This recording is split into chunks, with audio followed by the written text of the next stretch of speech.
If you're in a Mk2 Mk2 SW20 generation, 1989 to 1999, have you ever wondered what all these components are in your front boot, or Frunk, front storage compartment?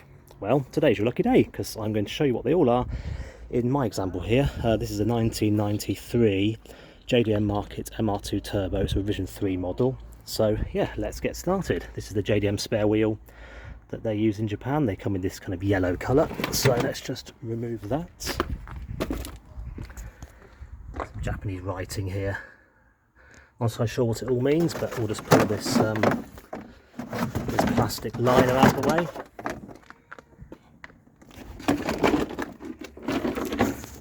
Okay, let's get started on the side here. This is the washer fluid reservoir, fairly straightforward.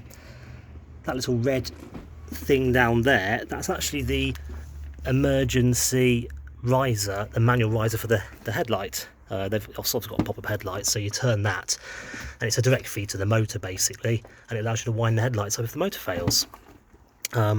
This silvery pipe just here, this one, that's one of the radiator pipes that goes from the back of the car to the radiator, which is just behind here. It's very shiny, as you can see, made of really good quality stainless steel, so good job Toyota on that one. This is a grounding point for the harness. So this item here, this is actually the ABS valve block. You can see there it says manufacturing license of Bosch. So I guess Toyota make it, but it's the same design of a lot of cars from the 1990s, I assume. So that sits there, various wiring looms to it. So this corner we've got the brakes. That's the brake vacuum booster just there. This is the vacuum pipe that goes back to the engine bay, the vacuum source. Brake fluid reservoir, it's tandem master cylinder. This is the master cylinder just here. This here is the brake proportioning valve between the front and the rear circuits, and you can see all the brake pipes kind of go down there into the the ABS pump and then back to the rear of the car. You can see there's 3 pipes going out. So this is the front left and right are on separate circuits, and I believe the rear is on a shared circuit in this car. You can see where they go kind of under there and then disappear through that hole at the back there to the back of the car. So moving up, this is the clutch fluid reservoir and clutch master cylinder just below. Again, the hydraulic pipe just disappears to the back of the car. This here, this is the heater valve. So this kind of moves and opens up this valve to allow coolant flow to the heater matrix, which is just in there. That's what these 2 pipes are. They go to the heater matrix through the bulkhead. This here is the drain tap and air release valve for the valve. This valve, on the other end of that little cable there, hopefully you can see that there's a Bowden cable connected to it. It either goes to the temperature slider in the car and you manually adjust between cold and hot, and it moves this valve directly, or in this car, because this is a JDM model, it comes with the climate control, so that actually goes to a solenoid in the dashboard, and that's electronically controlled according to how you set the temperature. This is the steering knuckle just down in here. That's the rod that goes to the steering rack.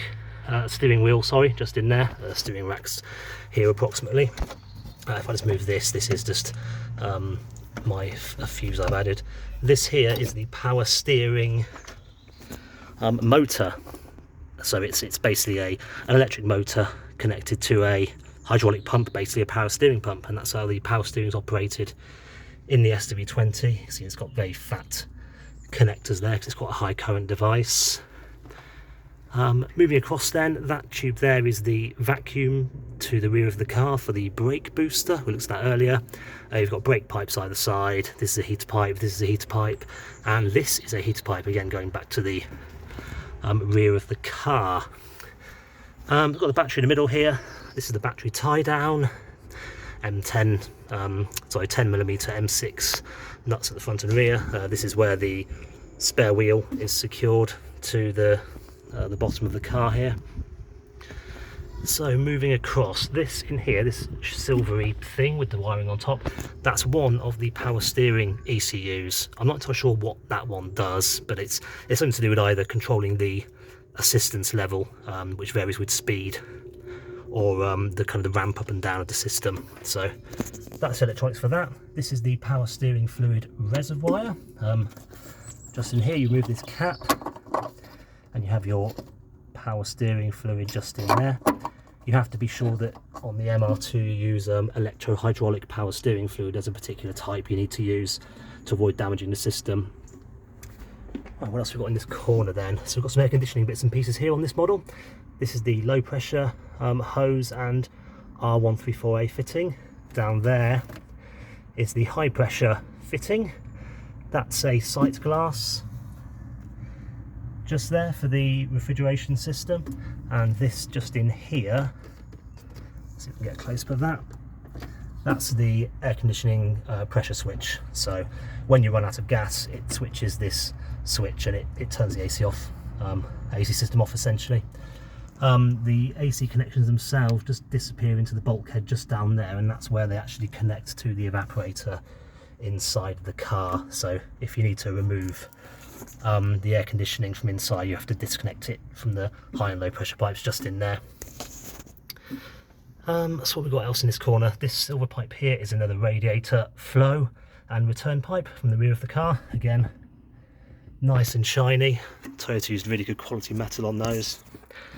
Let's move up to the top here. We've got the wiper motor, very typical wiper motor, nothing exciting there. We have another power steering related ECU on the top here. Just below it, this here is the power steering relay. It's a very high current relay that operates the power steering pump. You can see it's got very large cables on there. This relay here is aftermarket. That's for my HID headlights, you can ignore that.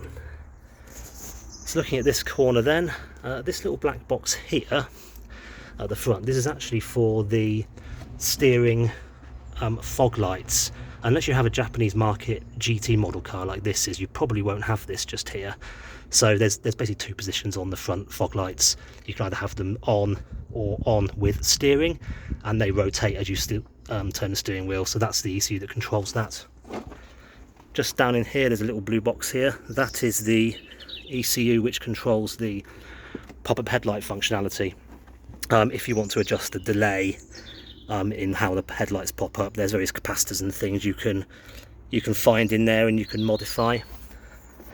And then finally we have a fuse box just here with various main fuses on the side here. You can see they got up to 120 amps there. Relays for various things, fans, fog lights, horn, heater, and then your usual blade fuses for all of these things on here, various ancillary components.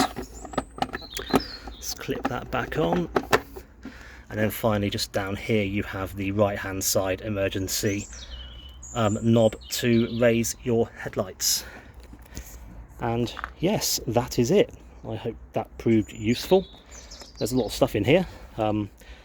If you have one of the revision 2 cars, I think it's around 1993 or so, with the optional electronic brake force distribution, you might have additional pumps and things just here, like a metal cylinder with like it says ABS motor on it and things. So that's an option.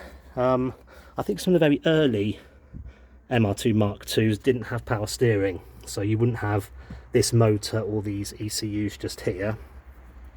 And like I say, all of the US cars and the UK cars, they don't have this module for these steering fog lights. And then if you have a car pre-1994, so you won't have any ABS either, so there'll be just empty space here, effectively. And yeah, I think that covers it.